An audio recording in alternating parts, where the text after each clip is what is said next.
hanging out here with Sean Beardsley, remembering some folks that we lost, not only at the end of 2019, but also here in 2022. People we're going to talk about in this one. Of course, if you went to Motorsports Expo, you might not have known the people behind the scenes that ran it. We're going to talk about the Patrick family, Norm Patrick, of course, so we just lost here just a little while ago.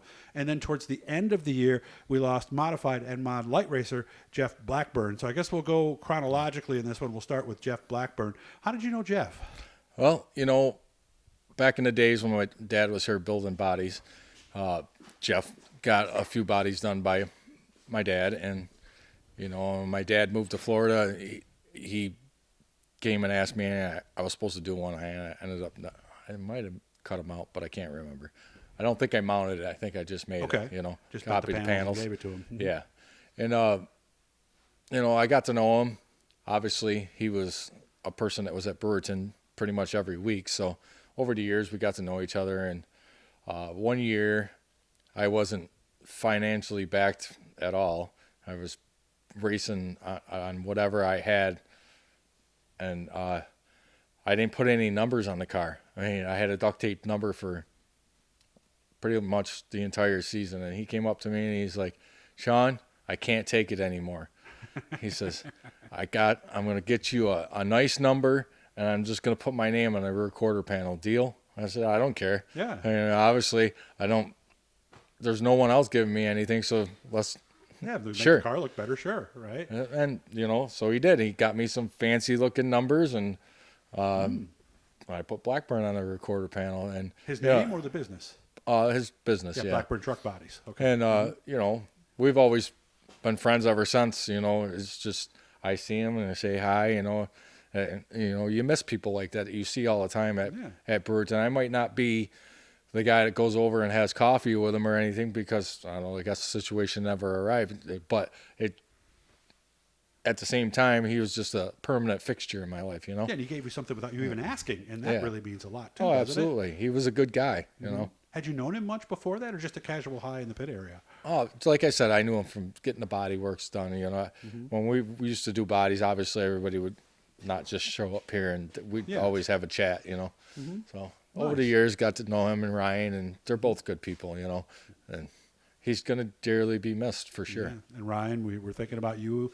Nancy, and everybody, and we're hoping you guys are okay. And I'll have to make sure I stop by and see them again someday. But as somebody who fielded cars for a long time, I would imagine you were around Norm Patrick a lot because him and his family, that was motorsports and, of course, Gator Racing Photo News. Oh, absolutely. I can't say that I knew Norm, very well at all, but over the years, obviously, I met him here and there and, been to many shows and the family and, Gator Racing News when I was a kid. That was the thing. I'd wait every Friday so I could get to the races so I could go and buy that Gator and look at all the pictures of all the races that were going on all over the state or, and the NASCAR. They even had NASCAR in there. Mm-hmm. And what I liked the most about Gator was the photos, because you didn't see a lot of these people, and maybe you knew them and you knew they ran 5 miles. Oh, is that a new car he's got? That was the best part, wasn't it? Yeah, back then, to me, it might be just because I was a kid, but the intertwining of regions of racers wasn't as often, I don't believe. There was less big races, I would say.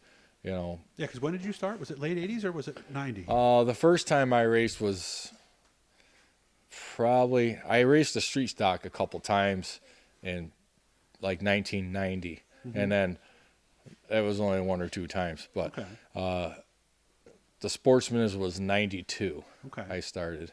So for people pre-social media, for some of you younger people today, you don't even know what the heck we're talking about. But the car show every year was the chance to see everybody you hadn't seen because you couldn't follow somebody on Twitter or Facebook. That's all there was. Oh yeah,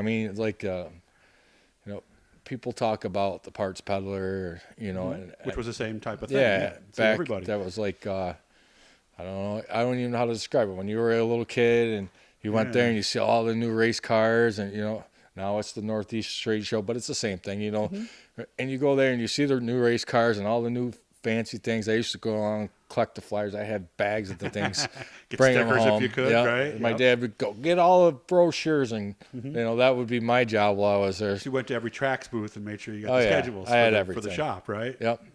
And him and his family, by the way, were the guys who made all that happen. Did you ever were you able to sit down and have a real conversation with Norm, or no?